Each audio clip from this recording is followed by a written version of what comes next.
Peace. This is Anpu with another video on astral travel. The last videos I did on astral travel was last month. I had two in the month of August of 2017. Today is the 21st of September, but I had another experience on September 18th, 2017. Just didn't have time to document it. I like to, you know, be in a good state of mind when I make my videos or my journal, and no interruptions and other things and so forth. So yeah, I had another astral travel and experience, consciousness leaving my body. Um, it's like I stated in my last two videos on astral travel. I knew I felt that I was going to have them again more often. And like I stated, in my if you watch my very first videos on astral travel, and it was happening at least once a month. Last month was two, and so far I had one this month. And I also realized that, and through my experiences, a lot of it has to do with me breaking my sleep pattern.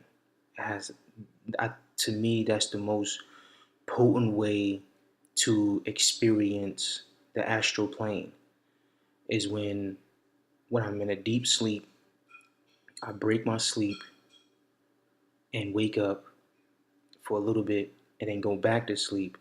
And for some reason, that triggers something.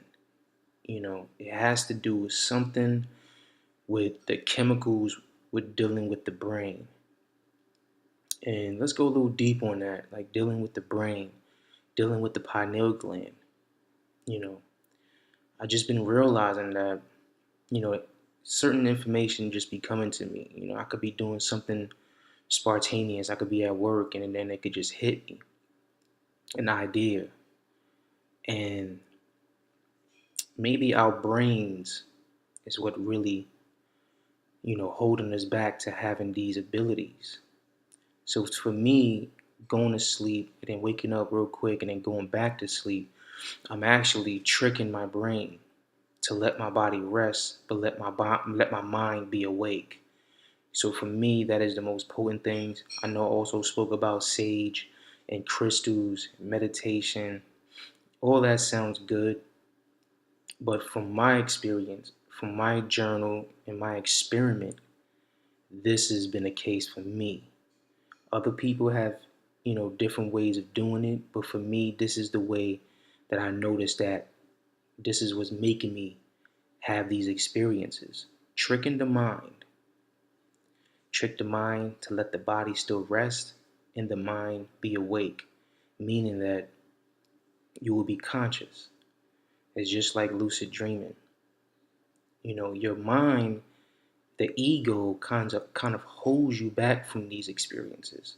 It's so weird because it's like it doesn't want you to experience these things. It's like you're fighting your own brain, your own mind, or your own conscious, which is, I mean, the brain at the end of the day is nothing but a machine. It's programmed to do certain functions just like the other parts of your body has its own function. The organs in your heart, your liver, your pancreas, all these different things and a part of the physical body has its own function. And the brain gives us the ability to see, right? It gives us the ability to see things. The light that goes in through the eyes of the retina, and then that message goes to the brain, and then we are able to perceive the images that what we see around us. And it's just like, you close your eyes and you imagine something, you can visualize images. So the brain, the mind is like two different things, but at the same time, they are entwined with each other. And that is the secret.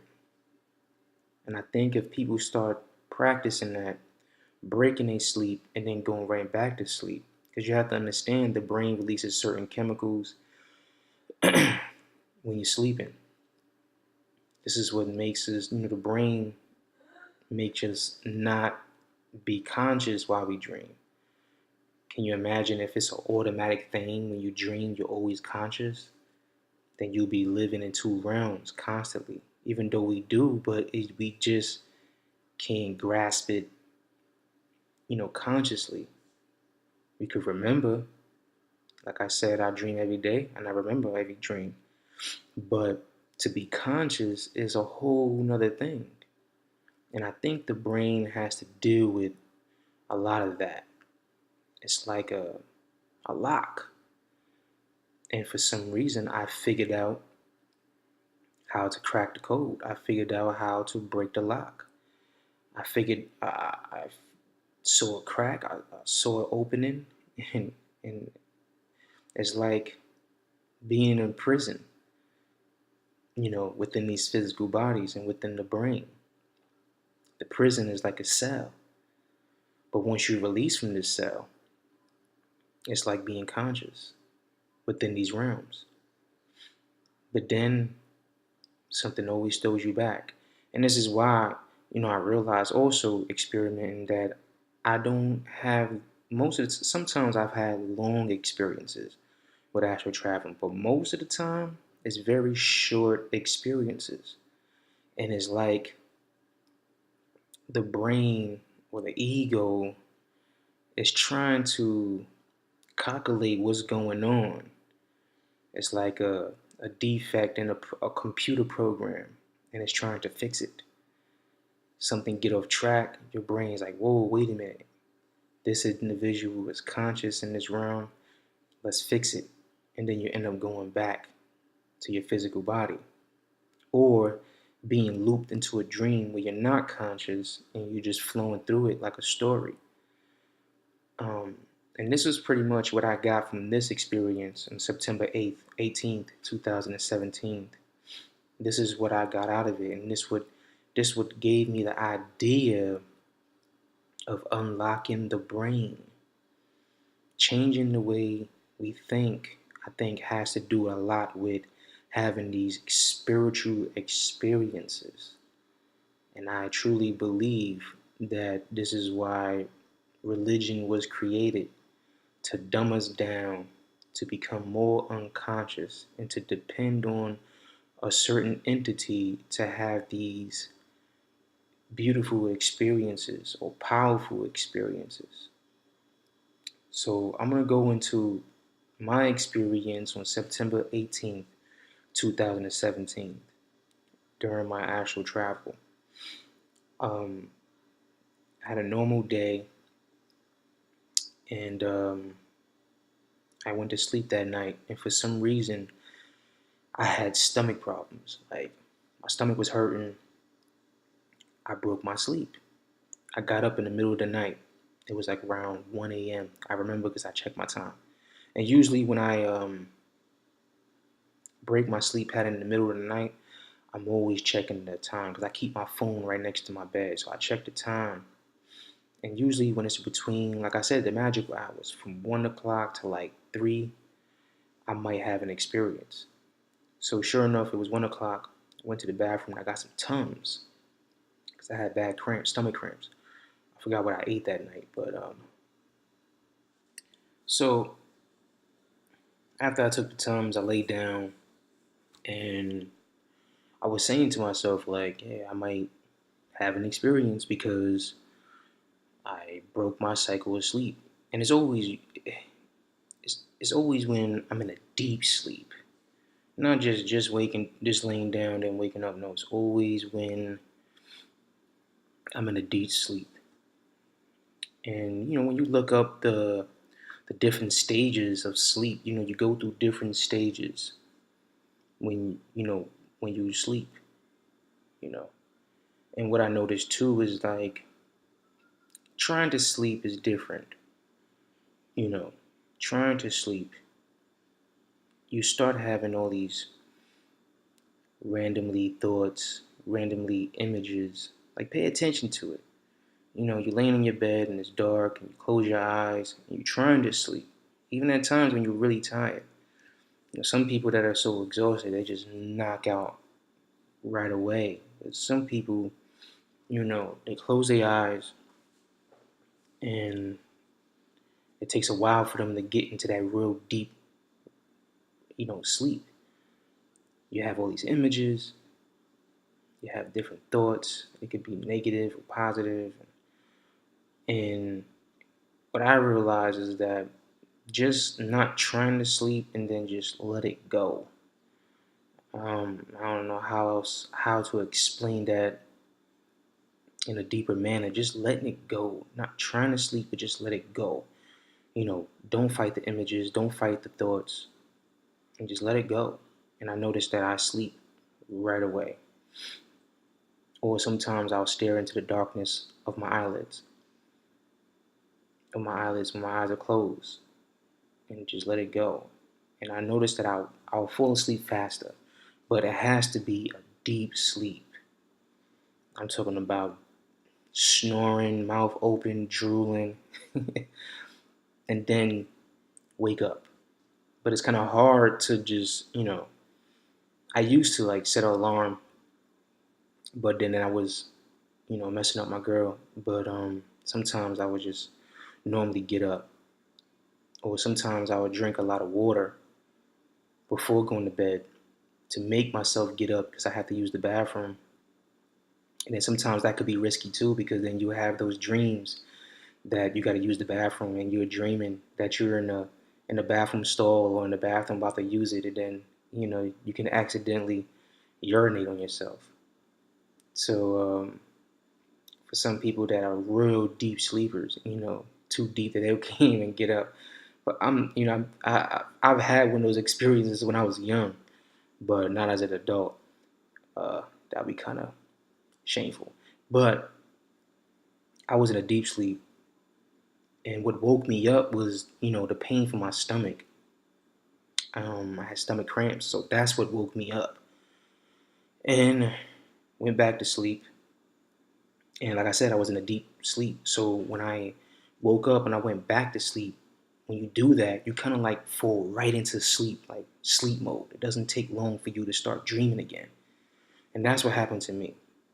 And within that dream, I had a dream that I was at my job. And I was in the back of for those who don't know, I work in the school system. Um, I teach special needs children. So in that dream, I was in the back of the school, and it had like this trail that we usually take my kids for walks and stuff like that. And I was by myself, and as I was walking, I looked up at the sky. I looked up at the sky, and I realized that the sky was two colors. Right, the sky was two colors. It was real dark on one end, and then real light. Not as light, but it was lighter than the other. Like if it was something sitting in the sky. So I questioned it within the dream. And that's exactly what happened. And that point, because I questioned it and thought about it, I became conscious. So now the dream turned into a lucid dream. So now I'm conscious. So once I realized that I was dreaming, I was like, oh shoot, I'm dreaming. Okay, let's get busy. Like, and then as soon as I realized that I was dreaming, something whispered in my ear.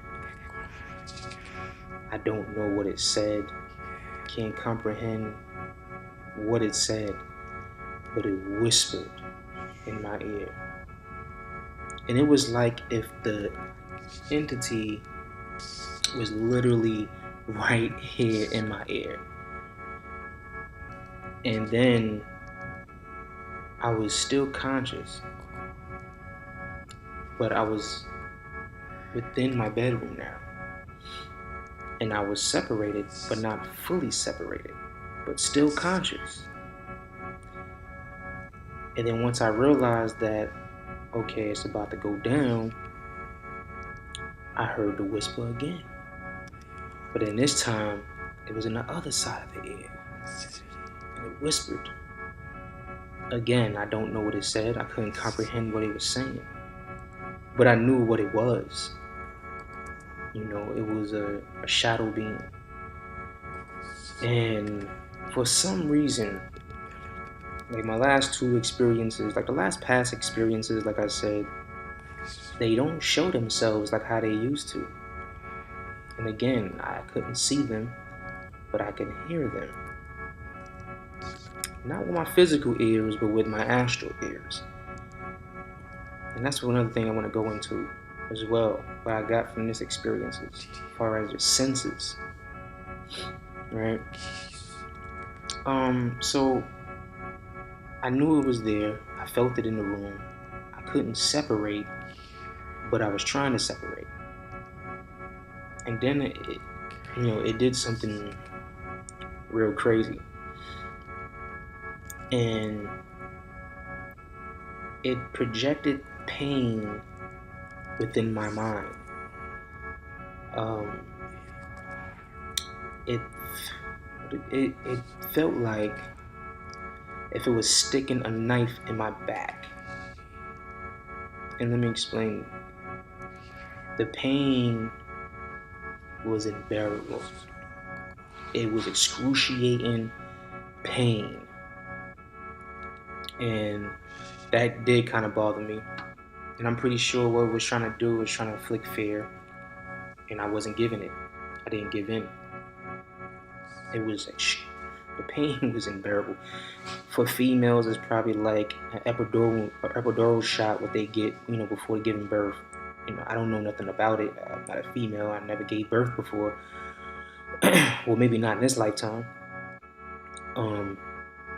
But I've heard stories of women saying when they get the epidural shot in their back, like it's excruciating pain.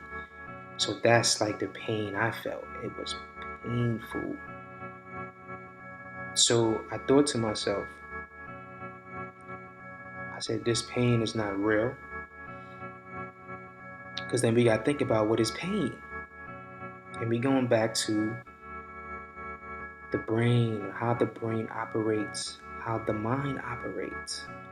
If you stick your hand over some fire,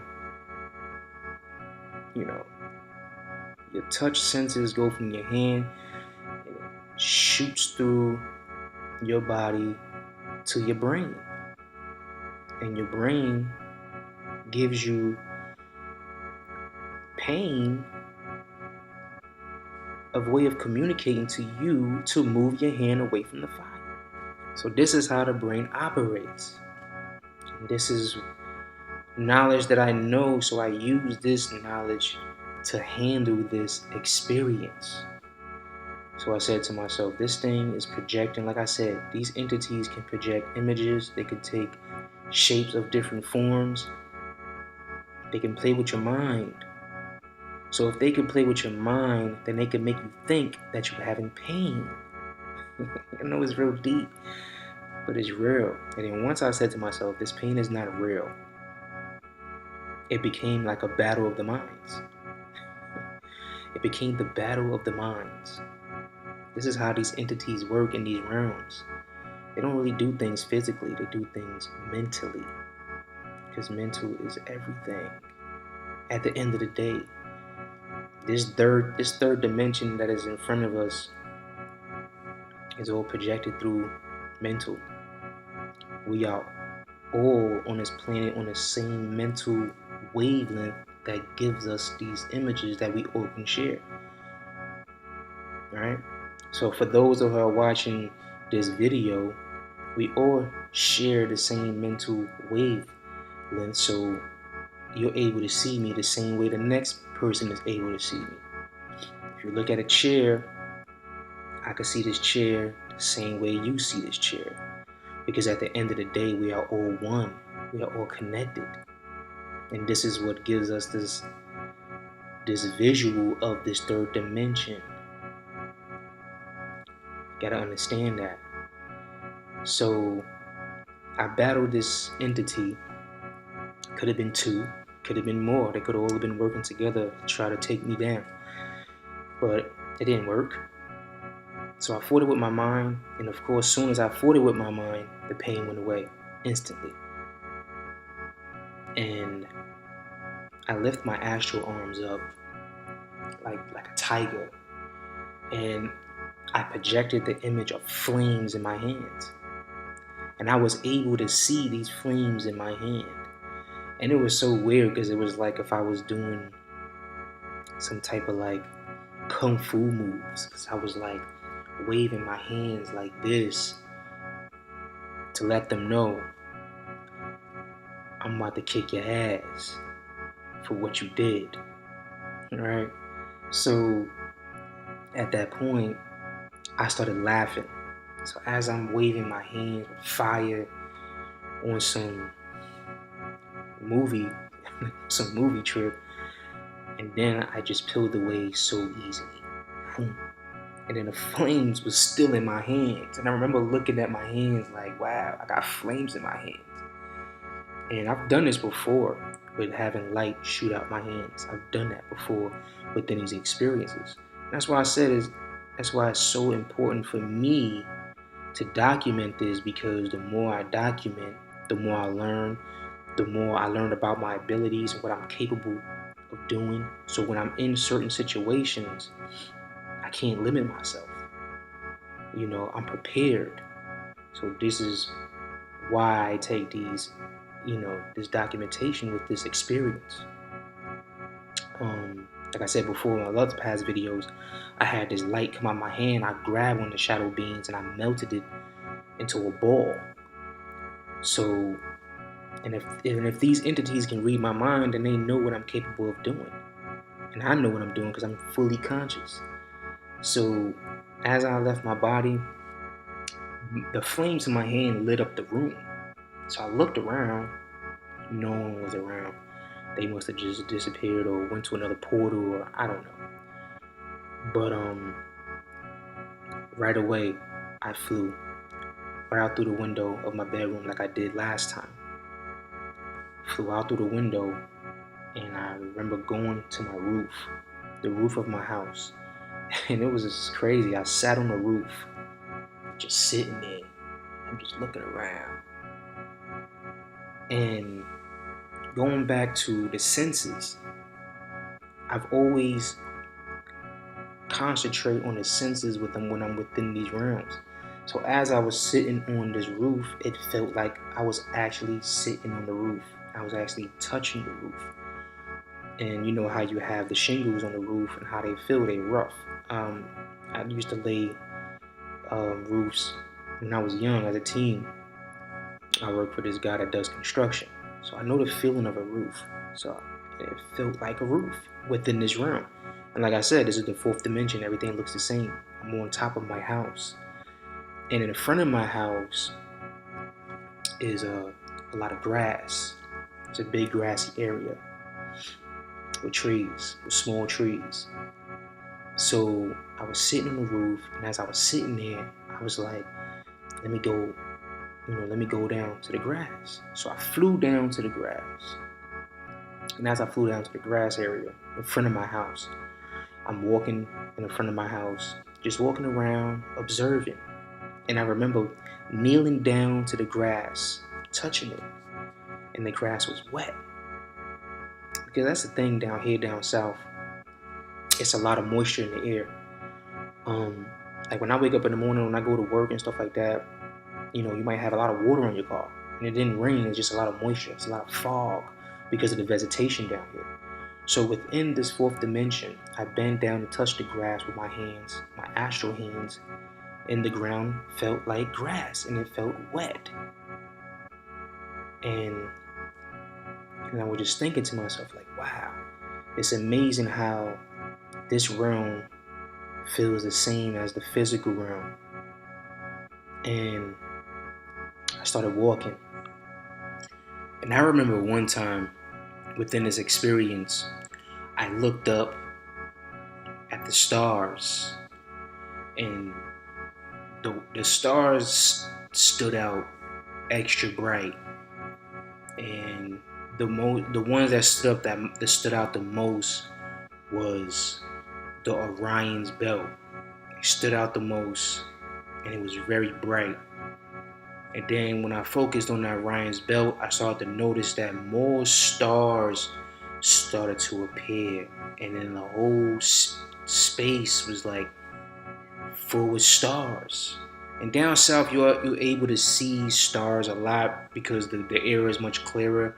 Than being up New York, it's so much lights. It kind of takes away from the darkness of the stars, but these lights was shining bright. They were shining so bright.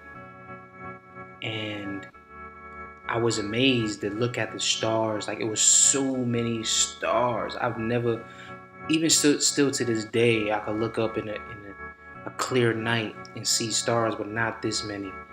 There were so many stars, but I was able to see it.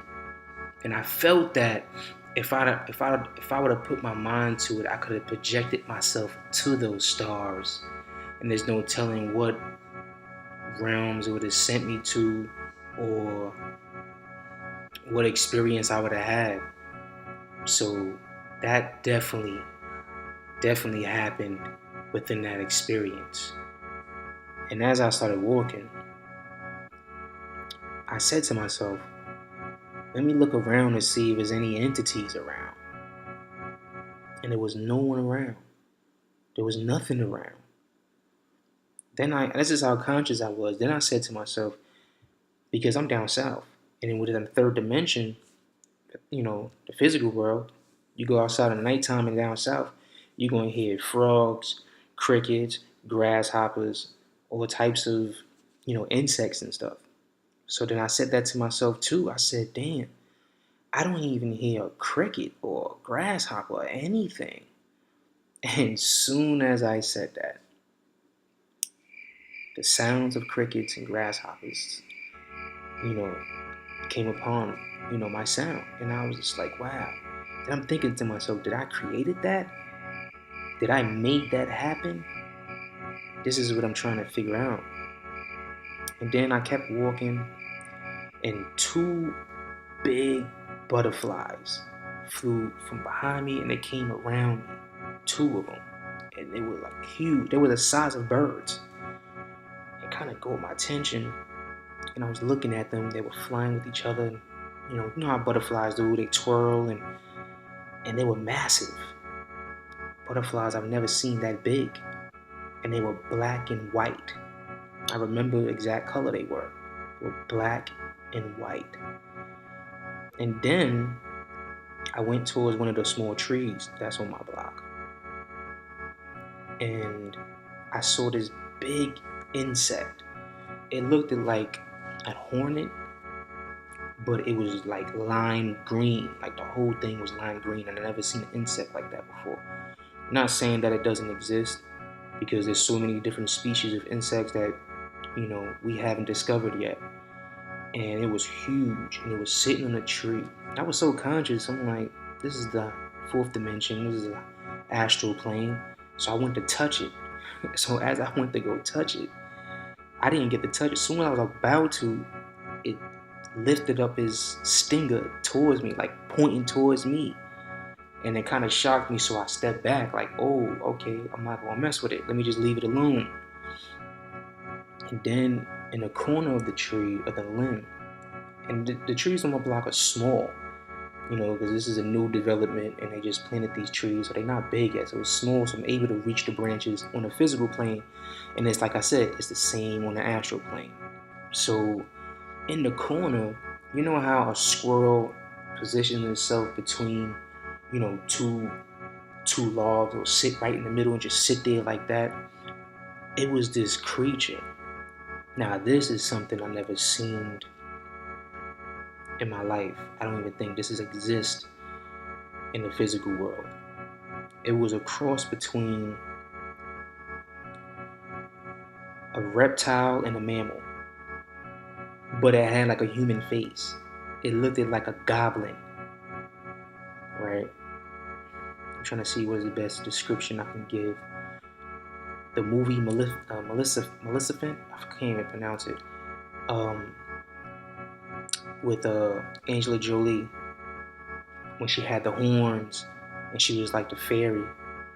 And that movie, it was like a border that you couldn't cross. But when you cross over, it was like this magical plane, Maleficent, something like that. I can't pronounce it, but I'll post a picture or something about it. Within that movie, when they crossed over, they were like goblins and stuff. That's how this creature looked, like a goblin. But it was crouched in, it was holding on to the limb, like tucked in the tree, and it was kind of camouflaging with the tree.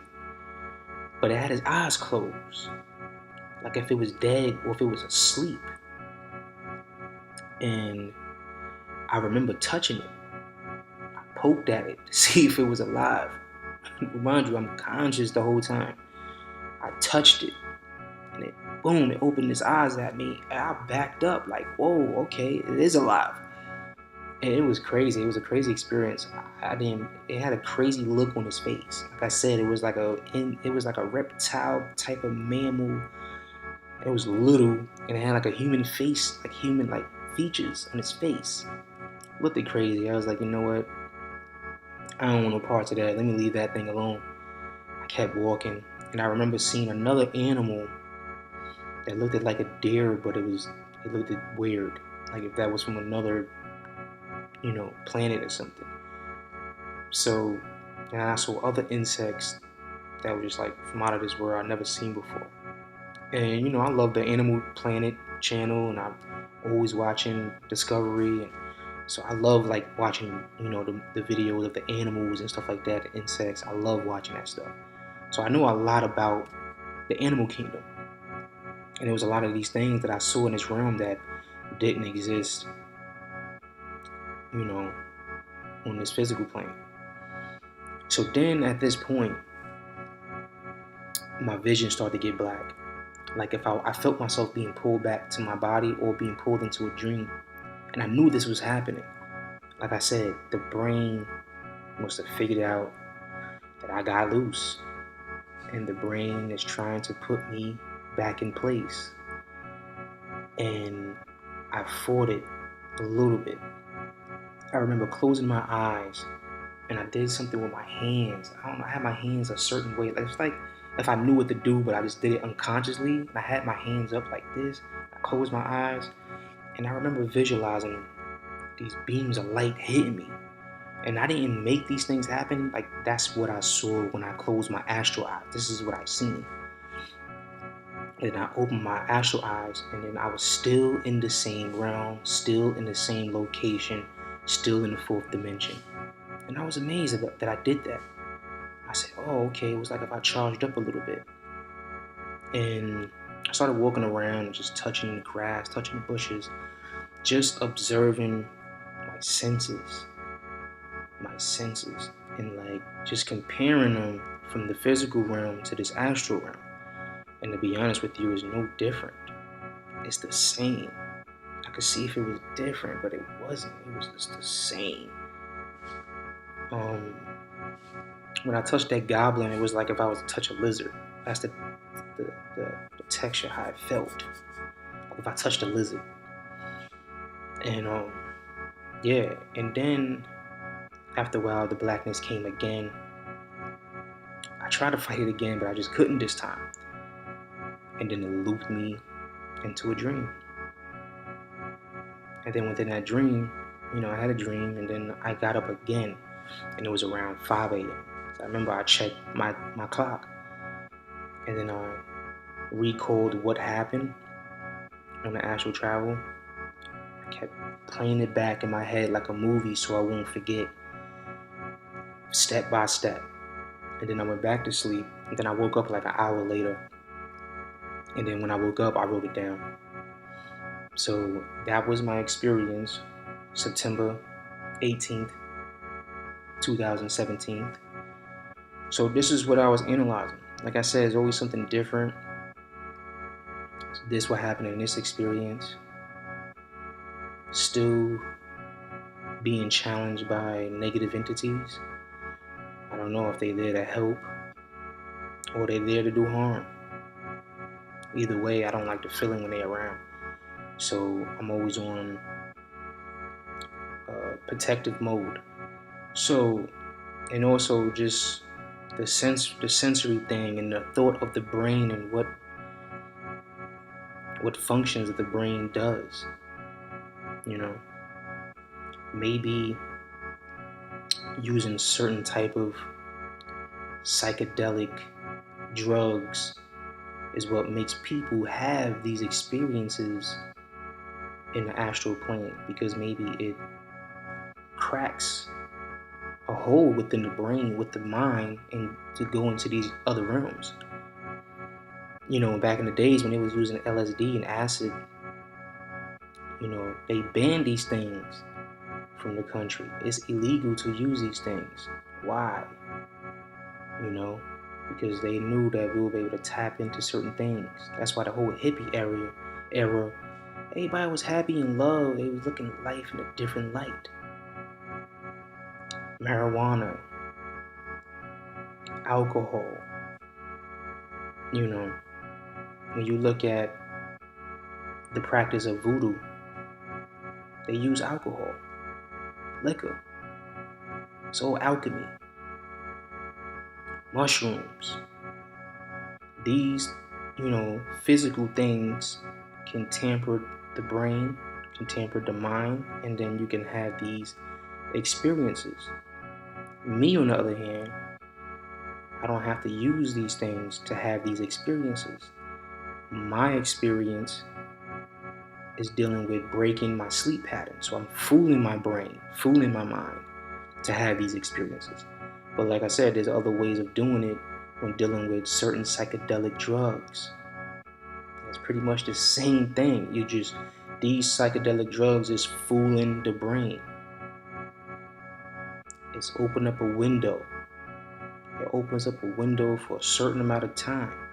Because when you drink, you only drunk for, intoxicated for a certain amount of time. When you smoke, you get high, you're intoxicated for a certain amount of time. When that window is open, and then it shuts. Just like using mushrooms, LSD, and acid, ayahuasca. You don't have this experience ongoing for the rest of your life if you was to drink a cup of ayahuasca. You will have that experience for a certain time period.